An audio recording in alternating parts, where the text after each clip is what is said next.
Assalamualaikum warahmatullahi wabarakatuh. Perkenalkan, nama saya Nadia Hendiani dari program PG PAUD. Mata kuliah Filsafat Ilmu Pendidikan. Dosen pengampu Eti Idayani MPD. Kali ini saya akan meresum tugas UAS. 1. Teori pengetahuan dan moral merupakan segala sesuatu yang diketahui yang diperoleh dari persatuan pasca indera terhadap objek tertentu. Dari proses melihat, mendengar, merasakan, dan berpikir yang menjadi dasar manusia dan bersikap dan bertindak adalah pertimbangan terhadap suatu tindakan untuk mengambil keputusan dalam diri manusia mengenai apa yang dianggap baik dan apa yang dianggap buruk bagi dirinya dan orang lain. Pengetahuan yang berhubungan dengan hakikat ilmu pengetahuan mengadai dasar-dasar serta pertanggungjawaban atas pertanyaan mengenai pengetahuan yang dimiliki oleh setiap manusia. Sedangkan teori nilai berasal dari kata osios, artinya nilai, dan logos, artinya teori atau ilmu. Jadi osiologos adalah teori tentang nilai. 2. Pengetahuan nilai untuk pendidikan manusia seutuhnya. Nilai adalah segala sesuatu yang dilakukan dengan atau tanpa kesadaran, yang menjadi tolak ukur dalam menghargai sesuatu perbuatan manusia.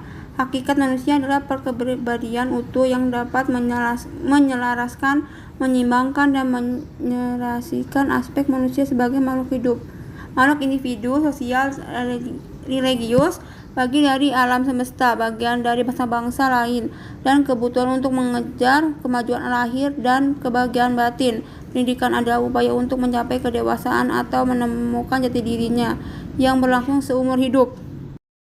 3. Pelestarian nilai dan perubahan sosial. Perubahan sosial adalah perubahan yang terjadi pada struktur dan fungsi dalam sistem sosial, termasuk aspek kebudayaan seperti norma, kebiasaan, kepercayaan, tradisi, sikap, dan pola tingkah laku dalam masyarakat tanpa meninggalkan nilai yang ada sejak zaman nenek moyang. 4. Pendidikan sebagai hak dan kewajiban semua warga negara. Semua warga negara Indonesia berhak mendapatkan pendidikan seperti yang tercantum dalam Undang-Undang 1945, Pasal 31 ayat 1. Setiap manusia punya hak yang sama dalam dunia pendidikan, tidak memandang mereka dari segi apapun. Dengan pendidikan yang layak, mereka dapat mengikuti perkembangan zaman yang saat ini semakin maju serta menjadi penerus bangsa yang memiliki wawasan luas, bermartabat, berguna bagi semua orang. 5. Meningkatkan kesepakatan dan mutu pendidikan yang adil bagi semua warga negara. Masalah dalam pendidikan yang sangat penting yaitu kesepakatan pendidikan dan mutu pendidikan, dan masih banyak lagi masalah-masalah lainnya. Peningkatan kesepakatan pendidikan atau pemerataan pendidikan dalam rangka mencerdaskan kehidupan bangsa telah banyak langkah-langkah yang ditempuh melalui cara konvensional dan cara inovatif. Sedangkan peningkatan mutu pendidikan dalam garis besar meliputi hal-hal yang bersifat fisik dan perangkat lunak, personalia, dan manajemen. 6. Pendidikan individu dan pendidikan masyarakat. Agar masyarakat itu dapat melanjutkan eksistensinya, maka kepada anggota mudanya harus diteruskan nilai pengetahuan, keterampilan, dan bentuk tata perilaku lainnya yang diharapkan akan dimiliki oleh setiap anggota.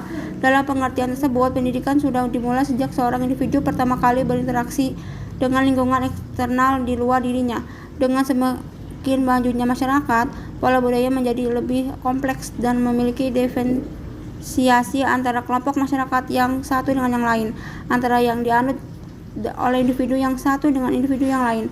Keseluruhan proses di anak-anak belajar mengikuti pola-pola dan nilai-nilai budaya yang berlaku tersebut dinamakan proses sosialisasi.